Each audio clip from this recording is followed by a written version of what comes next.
வணக்கம். பெரம்பூர் தொகுதியில் கூடுதல் பிரமாண பத்திரத்தை தமிழக வெற்றி கழகத்தின் தலைவர் விஜய் அவர்கள் தாக்கல் செய்திருக்கிறார். தனது முகவர் மூலமாக தேர்தல் அலுவலரிடம் விஜய் கூடுதல் ஆவணங்களை தற்பொழுது சமர்ப்பித்திருக்கிறார். தேர்தல் நடத்தும் அதிகாரி இதற்கான ஆவணங்களை தற்பொழுது பெற்றுக் கொண்டிருக்கிறார்.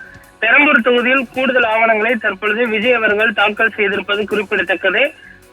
குறிப்பாக திருச்சி கிழக்கில் 52 வயது என்றும் அதே போன்று பெரம்பூரில் 51 வயது என்றும் அவர் தாக்கல் செய்திருந்தது குறிப்பிடத்தக்கது. 2 இடங்களிலும் மாறுபட்ட ஒரு வயதை குறிப்பிட்டிருந்தார். அதே போன்று திருச்சி கிழக்கில் அவர் பிரமாண பத்திரம் தாக்கல் செய்யும் பொழுது பெரம்பூர் மற்றும் கொளத்தூரில் பிரச்சாரம் செய்யும் பொழுது ஏற்பட்ட வழக்குகளை குறிப்பிட்டிருக்கிறார். ஆனால் பெரம்பூரில் அந்த வழக்குகளை குறிப்பிடவில்லை என்று குறிப்பிடத்தக்கது.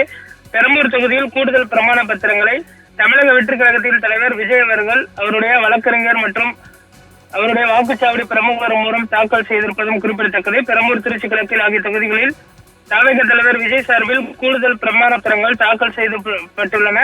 என்று சொன்னால் வரக்கூடிய 7ஆம் தேதி வேட்புமனு தாக்கல் பரிசீலனை நடைபெறுகிறது. அன்றைய தினம் பரிசீலனை செய்யும் பொழுது இந்த வயது விவகாரங்கள் மற்றும் வழக்கு விவகாரங்கள் குறித்து எதிர்கட்சி வேட்பாளர்கள் தங்களுடைய ஆட்சேபனைகளை தெரிவிக்கலாம். குறிப்பாக திமுக சார்பில் போட்டியிடக்கூடிய பெரம்பூரில் RD சேகர் மற்றும் பாமக சார்பில் போட்டியிடக்கூடிய திலகபாமா தங்களுடைய ஆட்சேபனைகளை தெரிவித்தால் தமிழக வெற்றி கழகத்தில் தலைவர் விஜய் அவர்களுடைய வேட்புமனு தாக்கல் தள்ளுபடி செய்யக்கூடிய சூழ்நிலை உருவாகும். இதற்காக தற்பொழுது கூடுதல் பிரமாண பத்திரங்கள் தாக்கல் செய்யப்பட்டிருக்கின்றன.